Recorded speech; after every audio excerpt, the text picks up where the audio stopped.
Channel does not promote any violent, harmful, or illegal activities. All content provided by this channel is meant for an educational purpose only. বাসন্তীরহাটে Trinamool নেতার বাড়িতে বোমাবাজির ঘটনায় চাঞ্চল্য। বুধবার সকালে এই বিষয়ে প্রতিক্রিয়া দেন তৃণমূলের দিনহাটা ২ নম্বর ব্লকসহ সভাপতি বিশ্বনাথ কিন্নর। ঘটনার বিবরণে জানা গিয়েছে, গতকাল গভীর রাতে বাসন্তীরহাট বাজার সংলগ্ন এলাকায় বিশ্বনাথ কিন্নরের বাড়িতে বোমাবাজি করে একদল দুষ্কৃতী। হরিকান্ত বর্মন নামের এক স্থানীয় ব্যক্তি বলেন, গতকাল রাতে বোমাবাজির বিকট শব্দে বাইরে এসে দেখি পাশের বাড়ি বিশ্বনাথের বাড়িতে বোম ছুড়ে মারা হয়েছে। যদিও রাতের অন্ধকারে দুষ্কৃতীদের চিহ্নিত করা যায়নি।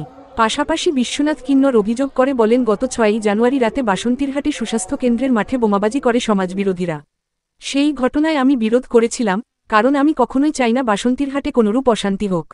সেই ঘটনার জেরেই হয়তো সমাজবিরোধীরা আমার বাড়িতে বোমাবাজি করে।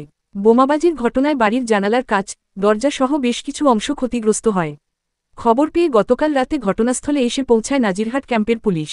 তবে ২০২৬ বিধানসভা নির্বাচনের আগেই দিনহাটা বিধানসভা এলাকায় তৃণমূল নেতার বাড়িতে বোমাবাজির ঘটনায় শোরগোল ছড়িয়ে পড়েছে জেলাজুড়ে। এই নিয়ে বিজেপির তরফে জানানো হয় যে, তৃণমূলের গোষ্ঠীকোন্দলের জেরেই তৃণমূল নেতার বাড়িতে বোমাবাজি করেছে তাদের দলের নেতাকর্মীরাই। কি হয়েছিল কালকে? কালে আমার ঘরের পাশে ঘর না, ওই বাড়িতে বম ফাটছে, সেটা হলো বিশ্বনাথ কিন্নরের বাড়িতে। কারা করেছে দেখেছেন? দেখেছি না, কিন্তু আমি ওই দিক দিয়ে আসতেছিলাম, এই 15 হাত ফাঁকে আসছি, বম বাস্ট হয়ে গেল। লোক দেখতে পাইনি। আচ্ছা, কি নাম আপনার? হরিকান্ত বর্মন। কি হয়েছিল কালকে? কালকে আমি 11:30টার দিকে, মানে শিলিগুড়ি থেকে আমি আসছি ডাক্তার দেখা, আমি এখান দিয়ে যাচ্ছি আর কি। আমার ওয়াইফ ছিল, আমার ছেলে ছিল।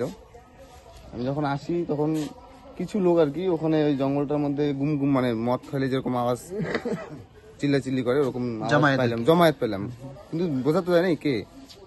আমিও বাড়ি গেলাম, বাড়ি যেয়ে 5 মিনিটও হয়নি ঠিক, তার মধ্যে একটা আওয়াজ, মানে বিকট আওয়াজ একদম। তারপরে সবাই আমরা আসলাম, এসে দেখি যে কাকুর বাড়িতে এইরকম বম ব্লাস্টটা হয়েছে। ওখানে জানলা টালনা সব ভেঙে গেছে, কাচের মানে পাইপটা ভেঙে গেছে। তারপরে পুলিশকে ফোন করি, কাকুকেও সাথে সাথে ফোন করি, ওরা আসে। আসার পরে তো পুলিশকে সবকিছু আমি জানাই এই ব্যাপার। কাউকে দেখতে পারেননি অন্ধকারে? না, দেখা যায়নি, কিন্তু কয়েকজন আওয়াজ মানে পাওয়া গেছে যে ওখানে কিছু একটা হচ্ছে। তা ওদেরই হয়তো কাজ হবে, কিন্তু কারা কে বা কারা সেটা তো আর চিনতে পারি নাই। কি নাম আপনার? আমার নাম পার্থশীল। দাদা, কি হয়েছিল কালকে আপনার বাড়িতে? গতকাল রাত্রে এই তো 12:04 এরকম হবে, যে একটা বম ফেটেছে। একটা বমের আওয়াজ বের হলো, বের হওয়ার পরে আশেপাশের লোক সব বের হয়েছে। বের হয়ে দেখে কি এটা ঠিক আমার বাড়ির ভেতরেই বমটা ফেটেছে। আমার বাড়ির ভেতরে একটা বুড়ি মা থাকে। আমি তো এই বাড়িতে বেশি থাকি না, আমি দিনাটার বাড়িতে থাকি বেশিরভাগ। তৎকালীন আমি চলে আসি, আমাকে ফোন করেছিল এই পার্থ নামের ছেলেটা যে কাকু আপনার বাড়িতে বম ফাটছে। সঙ্গে সঙ্গে পুলিশকে জানাই, পুলিশ আসলো। পুলিশ এসে সবকিছু খতিয়ে দেখলো, যা কিছু এভিডেন্স ছিল পুলিশ এভিডেন্সগুলো নিয়ে গেল। তো এটার সঙ্গে সঙ্গে দেখেন আপনি 6 তারিখ রাত্রেও এরকমই একদম মানে একটা বম ফাটলো স্বাস্থ্যকেন্দ্র মাঠে। এই স্বাস্থ্যকেন্দ্র মাঠে বম ফাটার জন্য আমি একটু বিরোধ করছি, যার জন্য আমার বাড়িতেও কালকে এই বমটা কিন্তু ফাটিয়েছে।